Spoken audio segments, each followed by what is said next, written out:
Here we go. They call me the hip-hop-opotamus because I got flows that glow like phosphorus popping off of the top of this esophagus. It's not because I'm a water-dwelling mammal from Africa called a hippopotamus. I'm not a hippopotamus. I'm a hip-hop-opotamus. Where did you get the preposterous hypothesis that I'm a hippopotamus? Did Steve tell you that? This is the TTL Podcast. We want to teach you tactics to better understand and lead your technical organization. Grounded in our extensive experience leading teams and organizations, both large and small, and guided by the best research available. Welcome to another episode of the TTL Podcast. Today, Mon-Chaio and I are going to talk about hiring. Maybe it's because we're going to hire some help, but I don't think that's why we're going to talk about this. It would be nice. But we're going to talk about hiring because this comes up pretty often. It's this topic that perennially has sat on my mind, which is, how do I know when I should hire? And this came up for me recently. I was talking to a client, and they were saying, this is our plan, this is what we're going to do, and we just need to hire. And there was something about that that just sat wrong for me. It sounded like the default assumption is, if you want to do something, you hire people. If you want to do a new project, you hire people. I don't think it always happens. We all know that we move around and on projects, and we might get a new thing added that our team is responsible for. But then that actually just adds even more to the mystery of this question of, when should I hire? You're a new manager and you're feeling your team is a little stretched. Should you hire? You've got a few teams on your remit and you're looking at them all and you think there's this new strategy that the company is asking for. Should you hire? And I think that's really what we're going to be talking about today, Mon-Chaio. Is that on your mind? It absolutely is. Hiring is often also a source of contention between management and teams.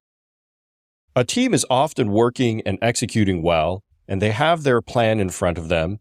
And down from up top, leadership says, by the way, could we do this project also?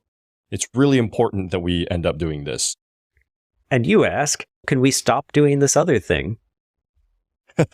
And the answer is no. Of course not. Just let me know what it would take for you to do this project also. It's really important. We have to get it out by next quarter. Often teams come back with, well, okay, so that project costs 4 engineers worth of time. I guess that means I need 4 more engineers. Of course, from the leadership side, they often think you already have 12 engineers. Why can't you just absorb this? Why is it that every time I want to do something and I want to push the boundaries, you always tell me you have to hire? That's your default answer. I have to hire. I have to hire. So there's this contention between these two groups. I don't think it's healthy. And I think it would be excellent if we could come up with some tactics for both of these groups to help them understand the problem better and perhaps have the same language and the same model to think about when is it that you should hire and perhaps when is it that you shouldn't. So I think that's what's on my mind. All right. I think we're aligned. So I was going to say from that one of the things you just described there, that disconnect in what people are thinking, that I want you to do this project. Okay, I need 4 more people. Why are you always asking for more people? Shows right there that there's a confusion and no shared understanding about when you should hire and why you need to hire. If they're saying, here's a new project and you're thinking, then that's more work, that means more people, then your mindset, if you're the tech lead or technical leader, your mindset is probably along the lines of work equals people. If we get more work, we need more people. Whereas maybe the person asking for it, they're not making that same connection that work equals more people. And why is that, Mon-Chaio? What is it that might be going through their mind to not fit that mode of thinking? What's a way of breaking out into that mold and thinking of it in a different way? That's a really good question, Andy. I wonder if it's because the abstraction levels are different and perhaps both abstraction levels are not quite correct. From a senior leadership perspective, I feel like maybe they often think about organizations as cost centers or budget centers. Their orgs can be big enough that they don't even know the number of people in it. They just know, oh, it's approximately maybe 100 people, and I pay them X amount of money a year. And so for them, it's very likely in my mind that they're thinking, for a cost center that costs this much, I should be able to get X out of it. And I'm just asking for this additional thing. And so just tell me, it's like a black box system, right? I should be able to put inputs into it, and you can churn however you do and churn outputs out of it. Oftentimes, they even see that teams have been able to do this before in emergency type situations where, oh, I have an outage. You somehow absorb that. So that must mean you have some way of absorbing work.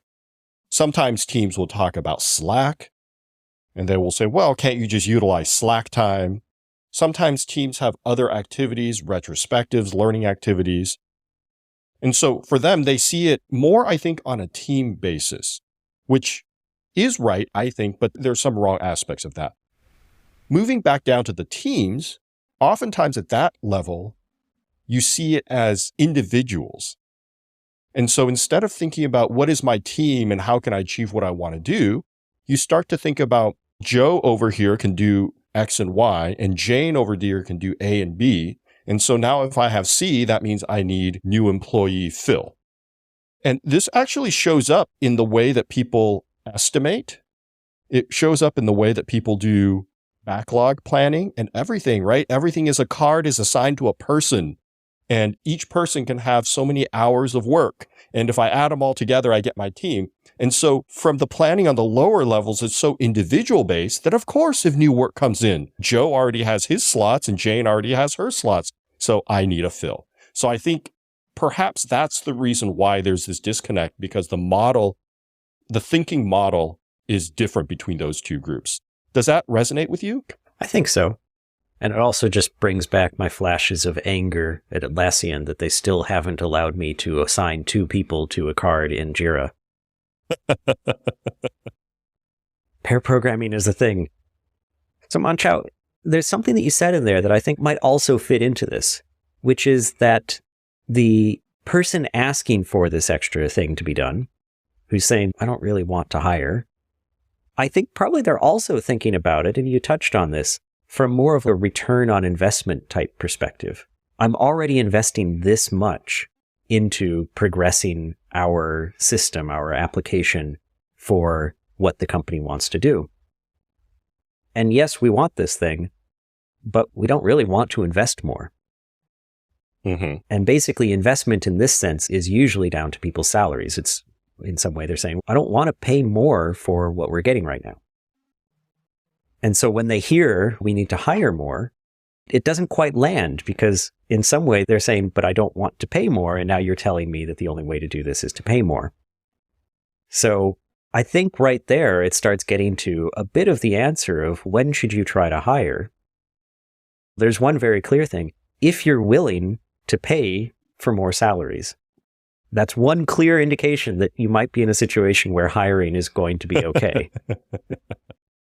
That doesn't tell you whether it's objectively correct to hire, if there is such a thing as objectively correct in any sort of management. Yeah, because you may have the money, but it might not be a smart idea to spend it on people right now.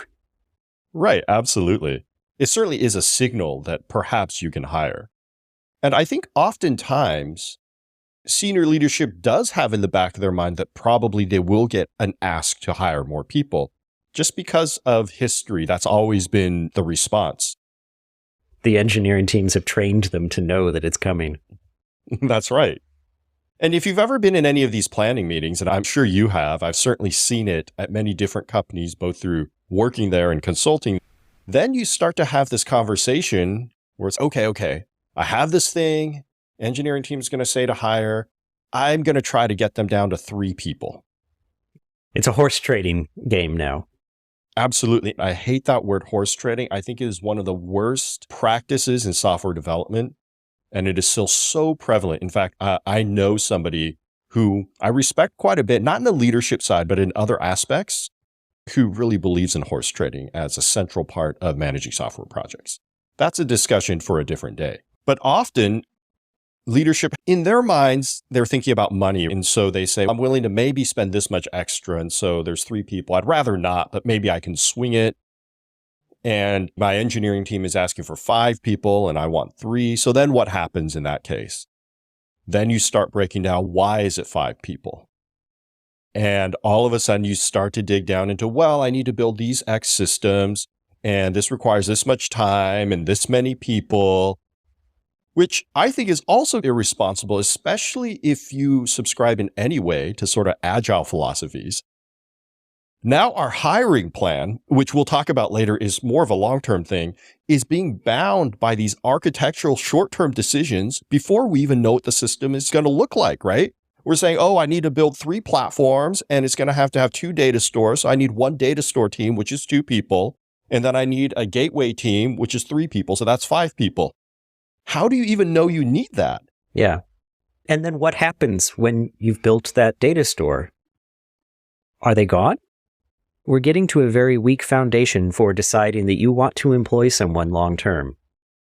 And I think this discussion is going to move that way. It will definitely come back to hiring, but I think we do have to at some point talk about this concept of employment in general, employing someone long term, how we think about employing people and how we think about employing teams.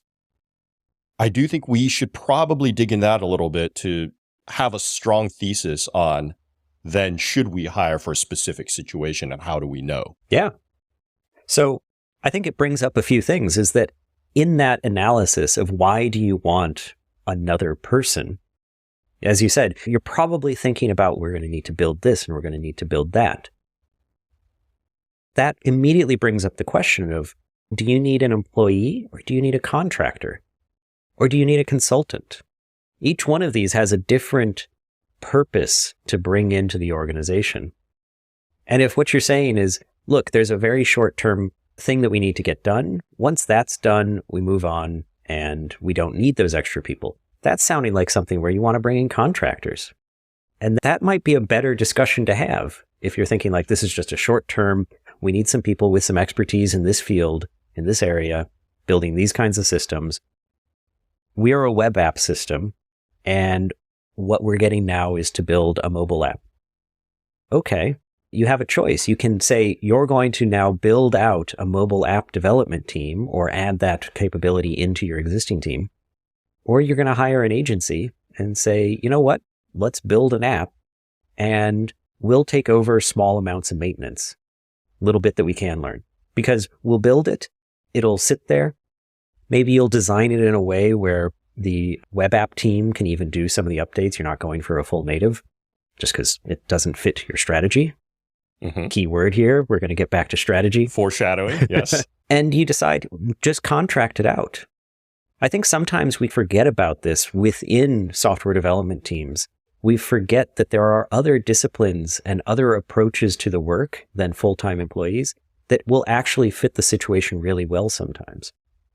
Bringing in contractors for those kinds of short-term jobs or for something completely different is completely different from hiring someone. Bringing a consultant, if what you're looking for is someone who's done it before and you just need advice. You need someone to be able to walk the path with you and show you what you don't know. If that's the whole thinking behind the hiring, it's like, we've never done AWS before. Okay, let's get a consultant to tell us about AWS, walk us through it, maybe do a little contract type work with it to get us onto it. And then the team does it. We don't need to hire to do it. Mm-hmm. Let's explore this a little bit more, Andy. I'm going to try to play devil's advocate here. As a senior leader, I might say, that's fine and great. I understand that I can hire a consultant or I can hire a contractor, but I can also just hire an employee. And hiring employees is what I do. And you haven't told me why I should consider not hiring an employee and hiring a contractor instead. Oftentimes, they're more expensive. They're not part of my team. Is there a problem with just hiring employees? Why should I hire a contractor or consultant instead? What are the benefits that I get, or the disservice, perhaps, to do a little foreshadowing, of just hiring an employee? Mon-Chaio very kindly just gave me the cue for the kind of answer he's asking for there. The disservice. So I think one of the benefits is that you'll be bringing in someone who has a very different mentality of how they're approaching this work. A contractor or a consultant is going to come in and they have a job to do. They have a very specific thing. Now, this can be great. It can also be very annoying. I understand that. I've worked with contractors that act this way, and it can get very annoying. But they're there to solve the problem that you've brought them in for. If you bring them in for a particular problem, assuming they're a good contractor, they will just get it done. Now, they'll also take your direction, hopefully very well as well. They'll say, you want to get it done in this way inside your systems. Cool. Now, if they're really experienced contractors, they'll give you a bit more of advice along the way. Maybe they know how to create the build systems a little bit better than the way you've got them set up. And that's a great thing. It's like bringing the outside in, bringing in that external knowledge for a short term, but they're really there to complete the project that you've brought them in for. And so that's the mindset they're going to have. That's a double-edged sword. It's great. It will be there. It'll get done. They'll move on. It can also be bad. They'll complete it and move on. And now you've got it.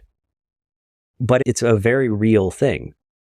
Now, an employee, in my mind, maybe this is old-fashioned, but in my mind, an employee, you're setting up a long-term relationship.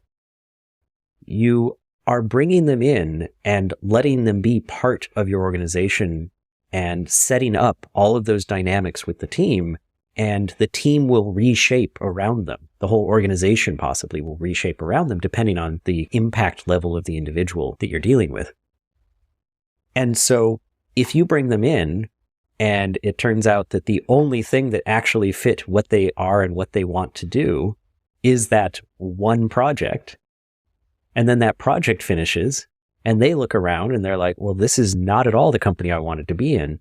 You've moved someone who wanted to be an employee and have that kind of relationship and security to possibly have to think a little bit more like a contractor, where that relationship is fleeting and transactional because, well, what they thought they were there for doesn't exist anymore. And now maybe they need to go look somewhere else. Or maybe you just lay them off because you didn't think that through, which is also a terrible outcome. You're right, Andy. And you said it was perhaps an old-fashioned way of thinking. If it is, I am going to subscribe to this fact that I tend to be old-fashioned too. I really do think organizations have a responsibility to their employees that oftentimes they don't take seriously enough.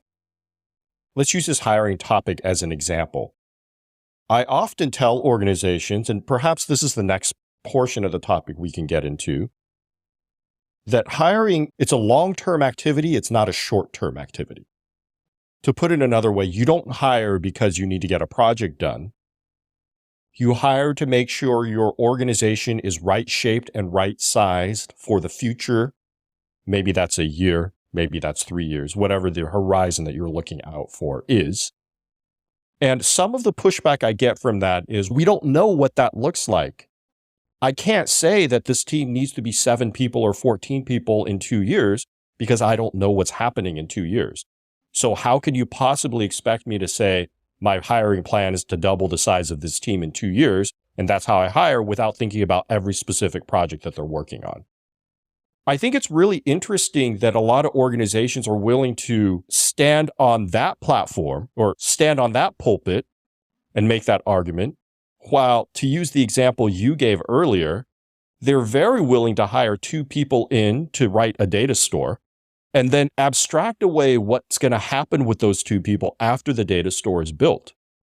Obviously, there'll have to be some maintenance, and we're growing. There's absolutely always going to be some room for these people and things to do, without really considering what is it that these people want to do.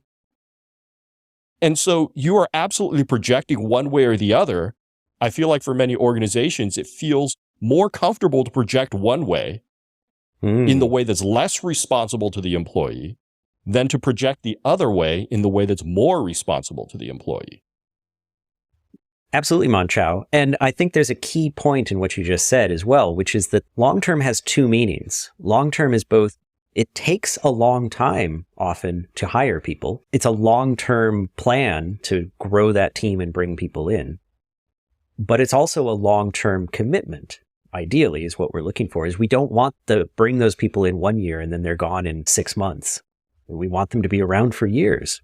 We want them to be understanding our systems, our customers, our domain better and better, and becoming part of that group.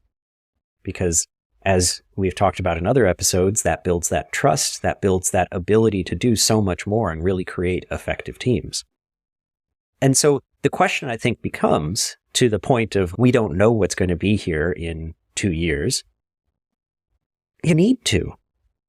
You need to, just for that hiring. If hiring is going to take 2 years, you already have to have an idea of what you're going to be doing for 2 years. But ideally, you're basing where you're going to be in a few years off of an overall strategy of what you're trying to do as an organization, where you're positioning yourself in the market, how you treat your customers. That's all strategy. Whether or not you're high touch or low touch, are you doing an online app? Are you doing software as a service? Are you doing something where really the software developers are writing more of internal tools? That's all your strategy about how things play out. And your strategy will also encompass things about, like, how are you going to grow your market? Are you going to enter this region and then that region? Are you going to go after this kind of customer, then that kind of customer? All of that should have at least a little bit of thinking around it. And that starts giving that framework on which you can start building up, okay, this is when we're going to need a bigger team, when we're going to need more people. Not when you decide, oh, because we learned that Postgres didn't scale in the way that we wanted, we're going to create our own data store. And that is a short-term thing that you finish it, you fix it, and you're done. That's not a strategic thing. I hope not. Most of us are not in the realm of our data store as a strategic investment. But it's not a strategic thing that defines what your team structures really need to be over the long term. Mm-hmm. And so, Mon-Chaio, what is this strategy? What does a strategy look like that could inform hiring? And if I'm that person who's normally the one saying, yeah, you're asking for that, I need to hire 4 more people. What's in this strategy that I should be looking for that would help me see that's maybe a reasonable request or not? This is sort of a big topic, isn't it, Andy? Because strategy isn't just about hiring. As you mentioned, it's about all parts of the business. I would hope that even if you're not having this question around hiring, that you have a clear and well-defined strategy for your business, because it's needed for alignment, it's needed for morale, it's needed for a ton of other stuff that we won't have time to get into here. So let's just take it a priori and say strategy is important. But we do need to talk about a little bit what is it, so that we can talk about how does hiring fit into it. Strategy, to me, needs to clarify the intent behind any actions taken, which of course includes hiring. Hiring is an action that you take. So I think that's one aspect of a good strategy. You need to be able to look at it to determine actions. One of my managers at Meta actually used to say something that I now steal because I really like it. He used to say, strategy is how you snap back to good. Anytime you feel like you're off track, strategy will be your guiding beacon where you can look to it and say, I have plan A and I have plan B. Which one should I pick? And it's whichever one snaps closest to your strategy. I think that one makes a lot of sense, because we often have these questions like when we're designing something or when we're putting together the architecture, you have this question of, should we make it for this or should we make it for that? Should we make it for this other thing? Which one is correct is very context dependent. And the strategy of your company, what it is you're trying to achieve, provides that context, which defines for you which one of those is good. And so for hiring, likewise, hiring will give you an idea about what is good hiring. Should you be heavy in one kind of discipline or another? Maybe your strategy involves almost nothing about sleek UI. We don't need a sleek UI. That's not our strategy. Our strategy is getting it so that the decision makers want to buy our product, and it's good enough for the back office people in corporations to use. It's not sleek, maybe, but it catches errors.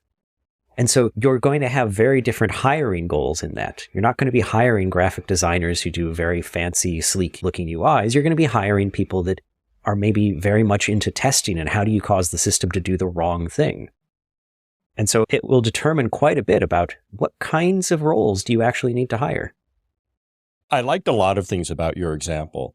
One thing that I think is super important to point out is the strategy that you mentioned is more abstract, right? It's about the why and not about the what. You didn't say that our strategy is to not build a React Native UI. And you didn't say your strategy is to build 3 pipelines that are going to process this kind of data, right? It was more around how do we deliver value? And I think that's really important because the more specific your strategy is, the less it's used as a beacon and the more it's used as lanes on a road or guardrails on a very narrow road. If there's only one way to execute your strategy, then that's not really a strategy. That's just a plan, I suppose, is what I would call it. And as it hits the reality, people's actions won't align to it because they probably can't. Very quickly, just through the nature of people no longer paying attention to it, the strategy becomes meaningless. Yeah, your strategy needs to be a bit broader. It has to allow for different approaches. And so in those approaches, though, it will also tell you what's an approach that's not allowed. For instance, on my example of it won't be a sleek UI, you might say, and we're not going to try to garner the Instagram likes for our UI. It's just not interesting to us. We're not that kind of business. It's not the kind of thing we're going to try to do. Mm-hmm. Another example about how you might see that strategy defines who you want to hire or the shape of the organization is your strategy may be that you are going to deploy new versions of this software on a regular basis, and you're going to customize it for your individual customers. So you've got 2 parts there. One, you're going to deploy on a regular basis. So let's say we're going to deploy new updates to please these back-end users at least once a month. All right, that's now put constraints on the way that you can operate. That means that you need to have that kind of ability to iterate, at least within a 1-month cycle. I would say ideally even faster, because if you can only iterate once in the month, you're going to start struggling.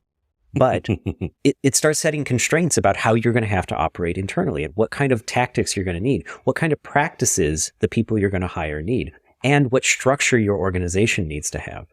Because if you're on a cycle like that, you probably need much more cross-functional teams. You can't create a structure where the requirements gathering happens in one group, and then they hand it over to someone who does an architecture, and then they hand it over to someone else. Your strategy will define that as an unworkable structure. You need to reduce the handovers. Now, you might think, but that's the way you should always organize a tech team. But that's not necessarily true. You may work in a very compliance-driven environment where some of this documentation and handovers is so important that you have to have it. And so you're going to need to set up an organization that creates those things. And you're going to need to structure your organization to make sure that you create those things. Mm-hmm. I can say I do not like working in those kinds of organizations, but that means I wouldn't be a good hire for that kind of an organization. So the strategy and what you're going to go for kind of starts playing into the structure your organization can have, not only the departments, but also the specialties you're going to hire. And then if you take the other part of what I said, you want to be delighting your customers. That means that you're also going to need to set up an organization that gets customer feedback. And you want to do this through a very hands-on process, for instance. That means you're going to need someone in more of a customer success type role or a customer support type role. In that, you now have the idea of how many people do they support? How many customers do they support? And that starts setting up a bit of the economics of how you're going to work. I also said you're going to customize for them. It may be that you're almost doing more of like custom software, in which case you grow with your customer base. Your headcount almost invariably has to end up growing with your customer base because they put demands on you. That becomes a strategy defining when you'll hire. If you're getting a few new customers, you're going to hire a few new people because that's just what you do. That's part of the service you're selling. Mm-hmm. Now, a lot of us probably work in companies that are like more software as a service. Their explicit strategy is that their customer base grows without growing their headcount. That's what they want to do. That's what a SaaS company is trying to do. Mm-hmm. And so if the customer base grows and that's used as a reason to hire more people, well, that would be a reason that is counter to the strategy that the company is trying to run. I like both of those examples. I'm glad that you both touched on one where your strategy very clearly connects to hiring. And then you started going into the SaaS model, Andy, where you said, well, it's less tied, right? It's less dependent. It's more fluid. I think even in that model, you can start to tie your strategy and hiring by thinking about the business outcomes that you want to achieve over the next whatever your time frame is. So if your business outcome for the next year is you want to achieve X, Y, or Z, and then the business outcome over the next 2 years is you want to achieve A, B, and C, well, those start to look a lot like KPIs or OKRs, right? So what are the metrics we're going to use to judge success? And we've talked a lot about building teams on top of those types of OKRs. And if you think about building teams on top of those, then all of a sudden you can have that discussion. In order to have a team that's able to do this, in order to have a team that's able to support 100 million video calling users, in order to have a team that supports 20% year-over-year growth in Asia, how many people do I need?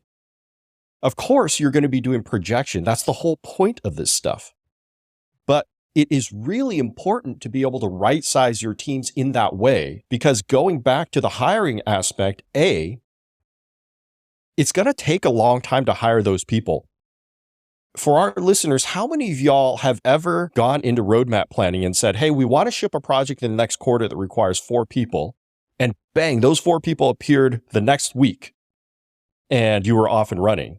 Versus how many of you have ever done that, and then at the end of the quarter, you shift the product, but you've only hired 2 people because it takes so long, right? So one, the long-term part of hiring, as Andy had mentioned earlier, means that you have to plan ahead. But second to that responsibility of the individual to say to a person, look, you're coming in and your team's mission is to grow Asia 20% over the next 2 years. That is a long-term thing where a lot of different things can change within the company, but for that person wanting to make a long-term commitment to the company, they can look at that and say, yes, I see that that's possible or fun, and I'm willing to join that mission. Versus, hey, by the way, we're hiring you because we need you to build a data store. And by the way, there's lots of other interesting work. Look at all these things that we're doing in the future. So much more mission-driven and tied to strategy than project-driven and tied to the next thing that you have to ship. So Mon-Chaio, I think we've banged on the drum of tie things to strategy. Mm-hmm. And one of our listeners tries to do it. They say, I think this is tied to the strategy. I think we should do it. And after maybe a very informative discussion, they realize it's not really all that tied to the strategy. And there's no willingness to spend more headcount. Mm-hmm. So what kind of options do they have available to them now?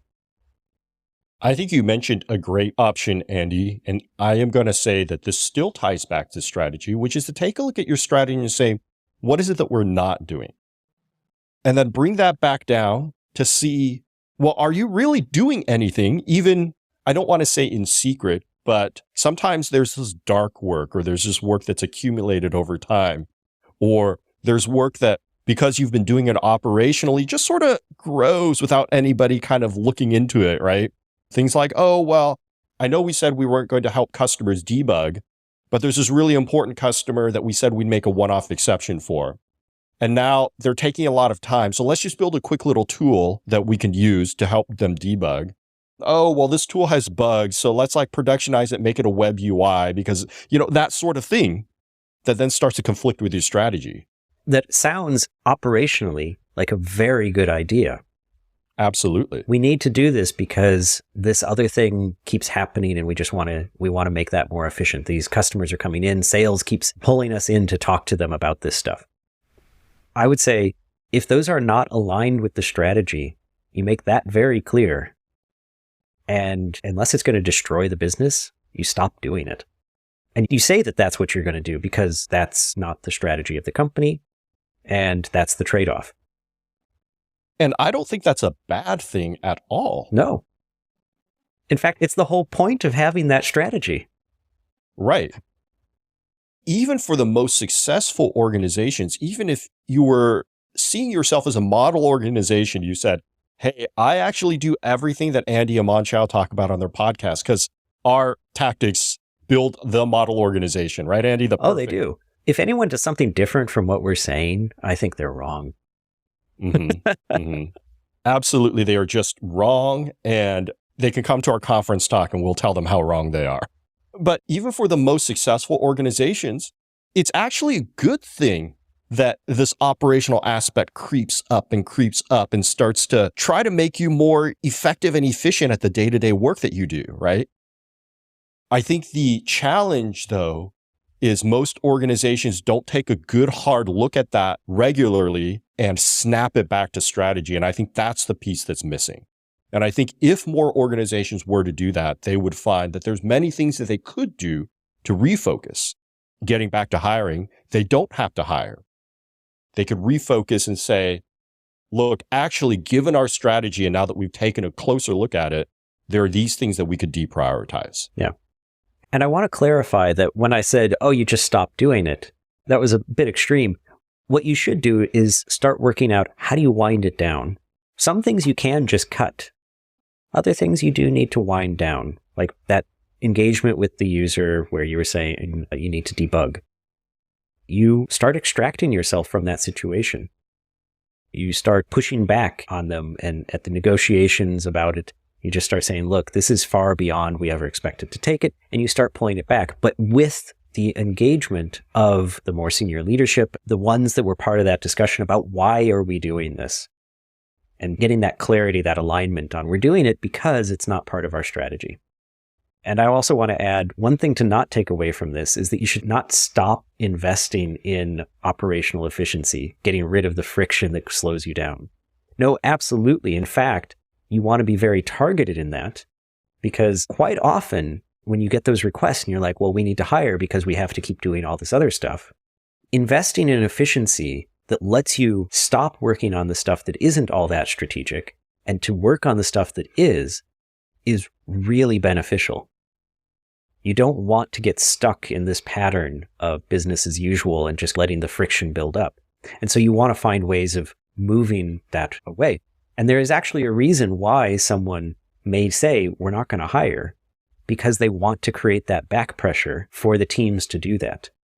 Mm-hmm. Because if you just keep hiring, if the answer is, we have all this extra stuff, now we need to hire, there's no back pressure to say, actually improve the efficiency of all those other things. Get it so we don't have to spend so much time on those things and move us along.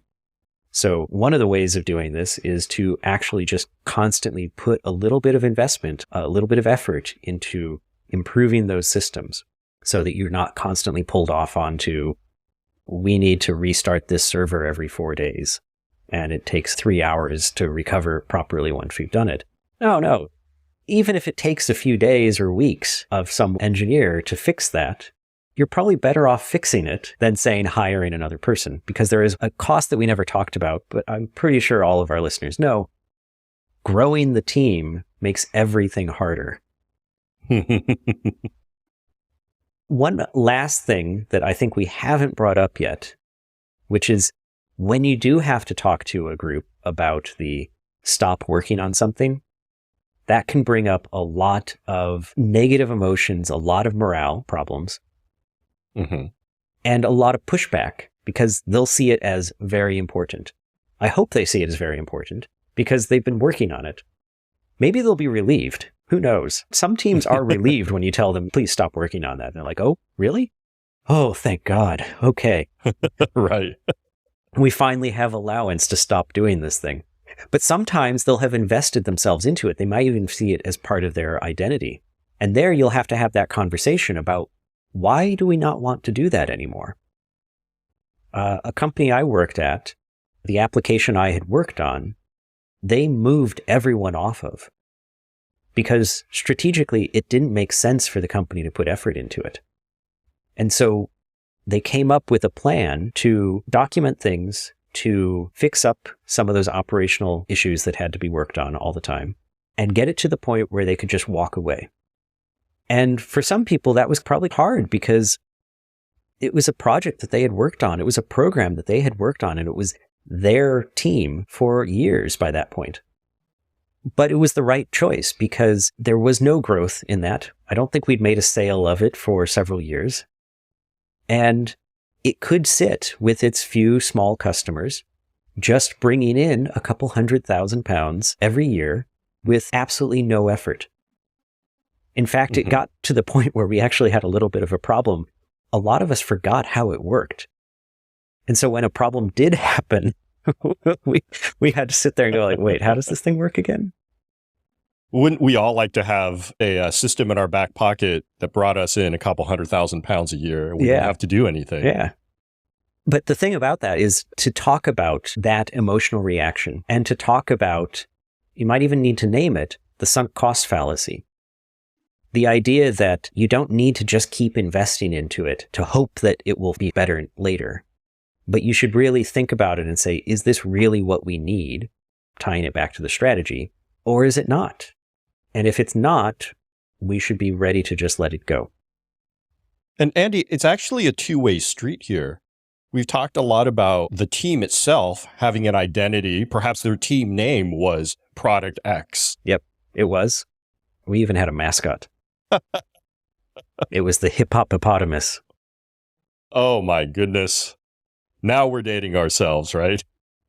So we've talked a lot about the team having these emotional reactions to what's been before and their identity and having to change it. The other way works as well. Oftentimes, you will find that companies and leaders become attached to initiatives. Maybe they came up with them, or maybe it's just one of those things where it's just the way things are being done. I'll give you an example. How many times have you ever talked to a leader and said, you know what? Nobody's using this feature. We should just remove it. And how many times have people gotten the response, oh, we can't remove a feature, right? There's that emotional reaction of we're actually subtracting from the software. And so it works that other way too, where the teams can convince leaders, let's look at our strategy and this thing doesn't fit. And for those leaders, they have to understand that sunk cost fallacy as well. Just because I've dedicated $3 million into it over the last 3 years doesn't mean that I should continue to dedicate $15 a month into it now. Because where we all started was, do we have to hire and how do we know when we have to hire? If we don't do that, we can bring one engineer, half an engineer, quarter engineer back. Wrong way to think about it. We don't like to think about engineers that way, but to use that vernacular. And then we could work on something else, and that prevents us from having to hire. So don't forget that the path goes both ways, and it's not just a top-down thing. It could also very much be a bottoms-up push to re-examine your strategy. Think about, no, we are not going to do this. We're going to refocus, and that way achieve more without having to hire. And that is a very valuable thing to do during the quarterly or yearly or biannually strategic review where you start planning out what is this group going to be doing. You can re-examine what are you doing? What is on that development plan? Can you tie it back to this helps us on our strategy? And if there's activities that you're doing, there are things that you've taken on that you're like, this doesn't seem to fit anywhere. And it's taking our time. It's taking our attention. Sometimes things don't take much time, but they take a lot of attention. You can bring that back up and say, hey, look, there's these things. We propose to sunset them over this time span with this effort because they're unconnected from what we're trying to do and they become just a distraction for us. That's kind of where you can bring that in and say, look, we don't have to be doing everything. I wanted to bring in a really quick anecdote here, Mon-Chaio, something you might remember from a time when we worked together. And it's about talking about things a little differently. Do you remember that at one point we wanted to delete some functionality from a site that we worked on? And we were told, okay, you can get rid of it, but don't get rid of the code. We might want that again in the future. Right. Because we used the word delete the code and delete the feature. And we were told, no, don't get rid of it. We might want to use that again. And we went back to our desks and we were like, what we want to keep it around. We don't want to keep this in our code base. We'll have to keep changing it, and then it'll just break and we won't realize it, and it's just pointless. And we'll keep changing it for reasons that don't matter. And then it dawned on us. It's like, well, it's going to be in source control. At the time, I think it was still CVS. We might have moved on to Subversion by that point. But we came up with the idea. Let's call it archive. We're going to archive this feature. And suddenly, the CEO was happy. He's like, okay, if you're archiving it, that's fine. Yeah, those lessons that we learned from back in the day. No, I absolutely do remember that. And yes, the words you use matter. And we touched off this small section talking about the emotions. And we have to get past that. Not get past that, but we have to clearly communicate it, bring it to the surface. Understand that not everything is going to be this logical reaction, that there's going to be emotional play into this, and being willing to examine that and use that to move forward on the best possible way to move our business forward, which is, at the end of the day, what we all want. Yeah. All right, Mon-Chaio. I think we're at a point where we've flogged this hiring beast to death, to go back to the horse trading analogy. Oh, Andy, that's not true. We have so much more we can talk about for hiring, but in order to usher our listeners along to the rest of their day, I think this is a really good place to stop. I think we've examined the issue. I think we've presented a few great tactics, and hopefully everybody agrees. If not, we're still waiting to hear for feedback on these episodes, and we would love to hear their disagreement. Yeah, absolutely. And if you do have disagreements or any feedback, this is not the first time we'll tell you this. Give us feedback, but for the first time, we're going to give you an explicit way to do it. You can email us at hosts@thettlpodcast.com, and we will probably read your email. I would say we will definitely read your email. So please send us feedback, send us comments, hosts@thettlpodcast.com. Also, subscribe on your favorite podcast platform.